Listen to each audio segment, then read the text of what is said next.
anggota fraksi PDI Perjuangan walk out dari sidang paripurna DPRD Jawa Barat. Aksi ini dipicu kekecewaan terhadap Gubernur Jawa Barat Deddy Mulyadi yang dianggap mendiskreditkan DPRD.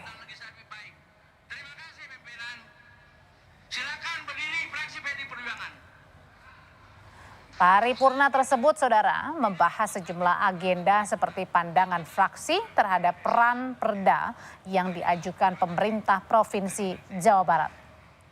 Namun tak lama setelah dimulai, salah satu anggota DPRD fraksi PDIP menginterupsi rapat paripurna Jumat siang.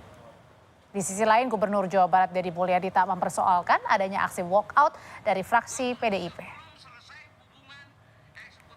Itu hak setiap orang, mau tidak gitu. Artinya setiap orang kan berhak, setiap partai politik, fraksi berhak untuk mengekspresikan seluruh kepentingan politik. Ya. Informasi dari Ketua DPR Puan Maharani yang menanggapi pengamanan TNI di Kejaksaan seluruh Indonesia. Puan mendesak TNI memberi penjelasan sejelas-jelasnya mengenai pengerahan prajurit di Kejaksaan.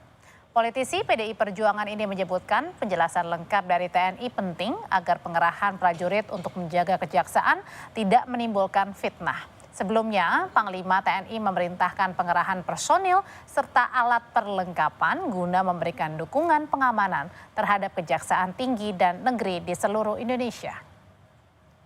Kemudian kenapa ada TNI berjaga di kejaksaan, ya nantinya harus ada penjelasan secara tegas apakah itu SOP-nya seperti itu atau tidak. Jadi jangan sampai kemudian ada fitnah atau ada kemudian pemikiran lain sampai ada hal seperti itu. Jadi tolong dijelaskan sejelas-jelasnya.